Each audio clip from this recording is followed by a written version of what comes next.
Oi, gente, tudo bem com vocês? Oba, hoje é dia de cafezinho. Já foi lá pegar a sua xícara? Então pega, senta, que hoje eu quero falar com você, meu amigo que está aqui, sobre um assunto muito importante, especialmente nesse momento que a gente está vivendo. Enfim, eu sou a Rogéria Brito, se você é novo por aqui, já peço, se inscreva, curta, comente, isso é importante para mim. Mas eu não vou me prolongar muito aqui não. Eu espero que você fique até o final, porque eu prometo, esse assunto vai te fazer pensar. Vamos lá, confira comigo.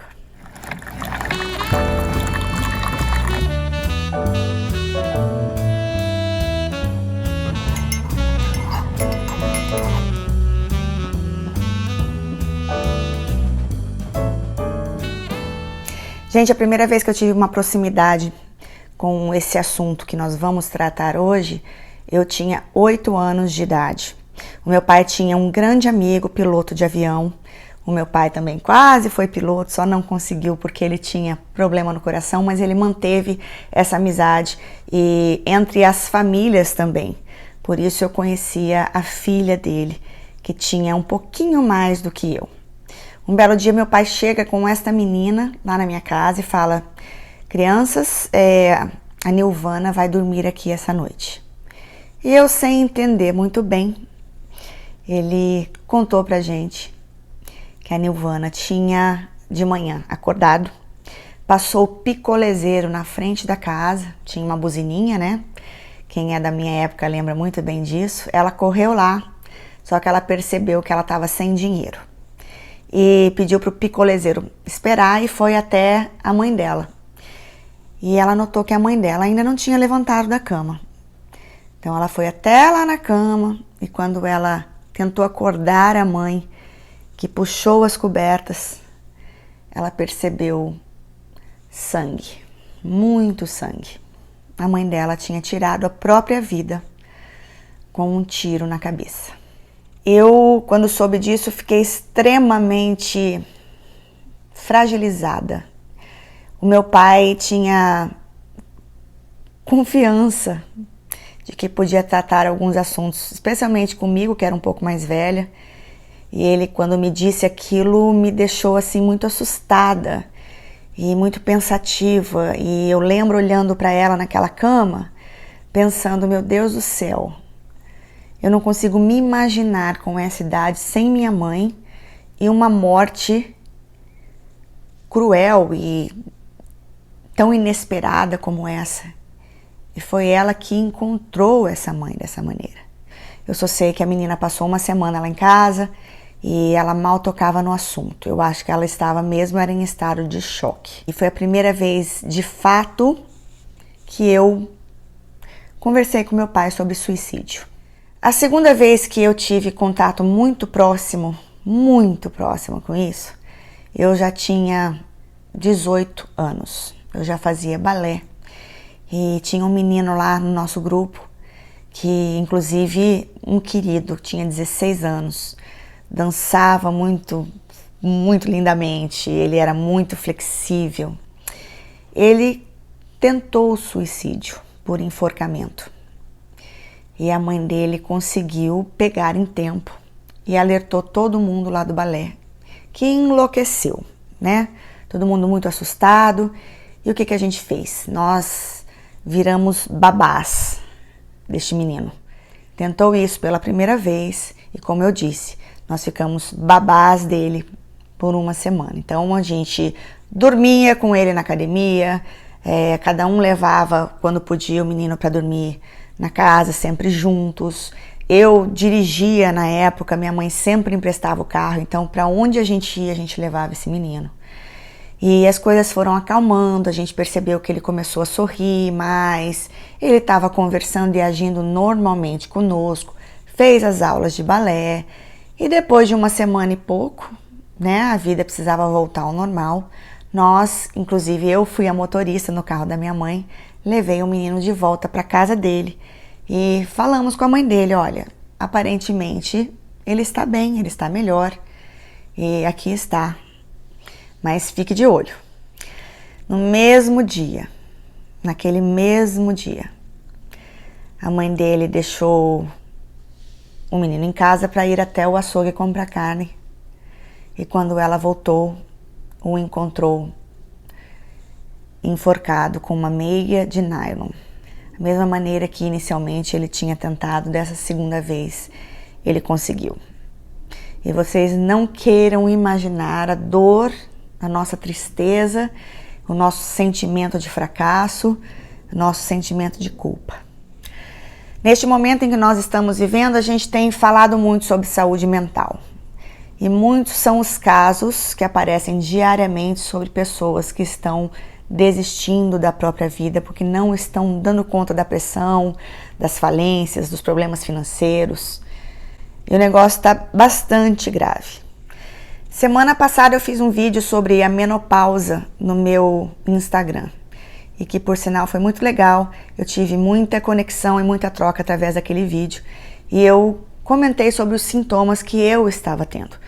Eu só não falei lá que entre esses sintomas, várias vezes, eu pensei em suicídio. Pensar em suicídio, para mim, é de uma dureza muito grande, porque eu quase não me conformava que esses pensamentos estavam passando dentro da minha cabeça. Eu sempre amei a vida, eu sempre tive paixão por tudo que eu vivo, mesmo diante das dificuldades. Porém, eu sabia que isso não vinha de uma depressão. Eu não sofro de depressão. Eu tinha certeza que no meu caso tinha a ver com o desequilíbrio hormonal. Eu pensei isso algumas vezes. E aprofundar nesse assunto e pensar cada dia mais e mais e mais foi me assustando demais. Mas a minha sorte é que eu me conheço, a minha sorte é que eu busquei a ajuda de um médico e assim que eu comecei a tratar esses sintomas da minha pré-menopausa, isso tudo, graças a Deus, passou, confirmando no caso que era mesmo uma questão hormonal. Eu não estava com depressão. Bem, alguns de vocês sabem que eu fiz festa infantil aqui em Orlando por quase 12 anos. E no início fui muito bem sucedida, graças a Deus. Então era muito gostoso saber das coisas boas que as pessoas falavam a respeito do meu trabalho. E também muito irritante ficar sabendo das injustiças, das inverdades, porque também falavam. Durante um tempo eu soube que eu tinha um gerente por aí que eu nem conhecia, que falava sobre os meus preços. Eu lembro que uma pessoa falava por aí que as minhas festas eram mais de $5.000, caríssimas. Eu jamais cobrei esse valor numa festa infantil minha, o que realmente me deixava muito chateada, porque isso espantava as pessoas, fazia com que as pessoas não tivessem coragem nem de se aproximar para fazer um orçamento comigo. Uma dessas pessoas era essa moça, muito conhecida aqui na comunidade, que tinha um home daycare, que é uma espécie de escolinha para crianças pequenas dentro de casa. Ela era completamente licenciada e bastante conhecida por aqui, trabalhou muitos anos nisso. E eu sempre ficava sabendo que ela gostava muito das minhas festas, mas que não fazia nada comigo, porque sabia que eu era caríssima. E aí ela fazia com outras pessoas, e como na época do Orkut a gente conhecia todo mundo ali, né?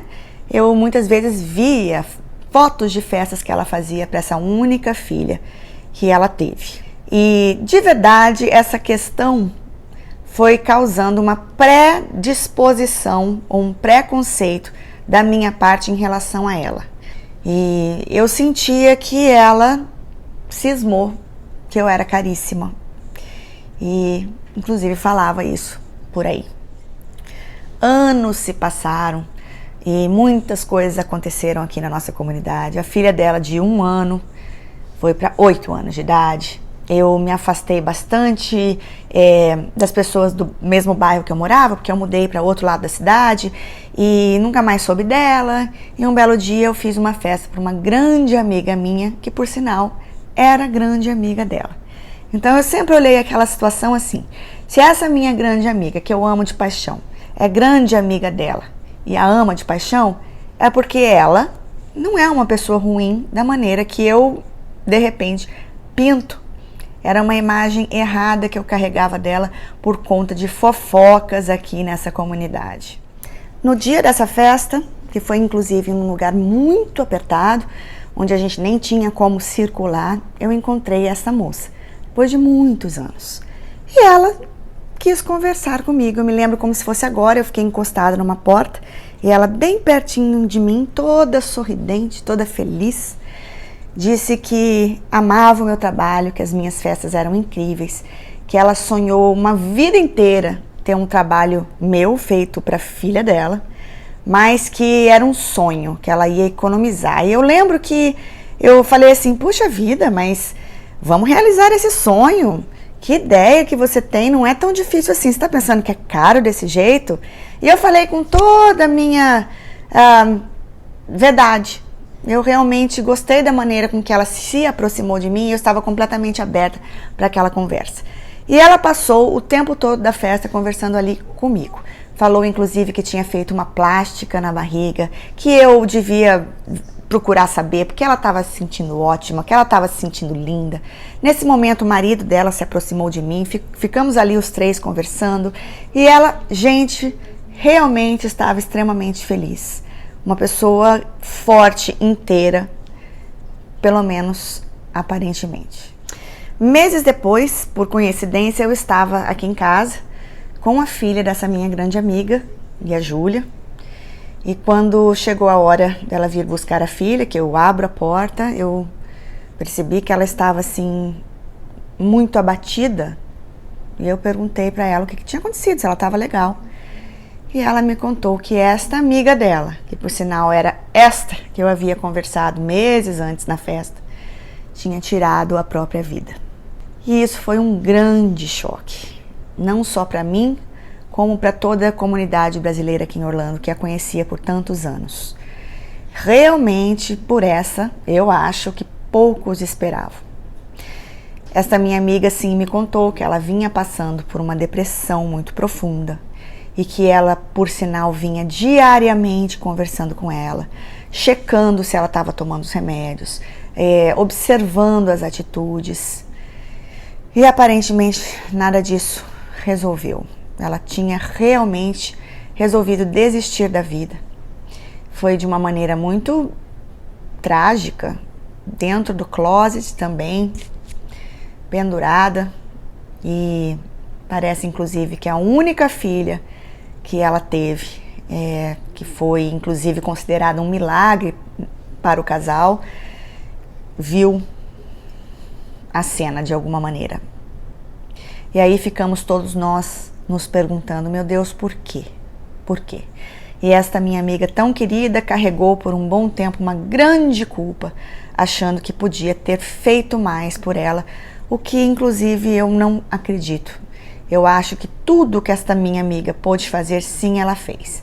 Mas que quando uma pessoa resolve que vai tirar a própria vida, fazê-la desistir disso, eu acho que envolve uma atitude, uma interferência muito mais séria e muito mais profunda, inclusive profissional.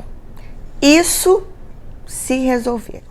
Meses depois, mais uma vez, a nossa comunidade aqui foi pega de surpresa por mais uma notícia trágica e triste de um rapaz que inclusive era meu cliente também. Um rapaz que sempre me tratou extremamente bem, ele e a esposa. Eu fui contratada algumas vezes para fazer festa para filhos deles, e inclusive não tinha sido muito tempo atrás, e eu me lembro que eu olhei bem para ele, eu li no rosto dele que ele estava triste, muito diferente das outras vezes que eu encontrei. E ainda assim ele elogiou o trabalho, disse que a festa estava linda, agradeceu. Acabou tirando a própria vida também, em circunstâncias que eu não preciso comentar aqui, nem vou, mas que foi muito triste, muito traumática e muito inesperada para a própria mulher dele, que depois de um tempo falou comigo. E isso me marcou demais. Então, duas coisas que eu quero ressaltar aqui no nosso cafezinho. A depressão não vem estampada na cara de ninguém. Lembra daquela história? Quem vê cara não vê coração? E um segundo fator importantíssimo depressão não é falta de Deus. Por favor, não fale isso para ninguém. Antes, vá ler, vá se informar, vá entender melhor o que significa uma doença como essa, que leva a esse tipo de atitude. É importante que a gente entenda que há momentos que as pessoas nos buscam para um desabafo e às vezes querem apenas um colo, um ombro, e eu ainda vejo gente que se recusa a dedicar um pouquinho do seu tempo para essas pessoas. A gente nunca sabe qual é o tamanho e o peso da cruz que eles estão carregando quando se aproximam da gente. E eu dou graças a Deus que naquele dia eu estive lá, presente, completamente disponível para conversar com ela e fui o melhor de mim. Fui simpática, fui legal. Eu provavelmente estaria carregando sim a culpa de não ter dado a atenção que ela estava esperando que eu desse naquele momento. Vocês entendem o que eu quero dizer? Eu acho que, mais uma vez, quando uma pessoa decide fazer uma coisa dessa, não tem muito o que se possa fazer, a não ser realmente uma intervenção profissional, internar a pessoa, mas também ninguém pode obrigar ninguém a fazer isso, né? É uma coisa muito complicada, é um assunto muito profundo, mas no momento em que nós estamos vivendo, eu só peço a você que está me assistindo para considerar e estar atento às pessoas ao seu redor e por que não a si mesma, né? Fique de olho nesses sentimentos estranhos, como eu já contei que eu tive, e ofereça seu ombro, busque alguma coisa bacana para dizer, sem julgamentos. Faça pelo menos o mínimo, se você não puder fazer o máximo. Nosso cafezinho fica por aqui. Obrigada pela sua presença. Eu espero que, assim como eu reflito, que você reflita e que a gente possa crescer como ser humano. Até a próxima. Um beijo bem grande.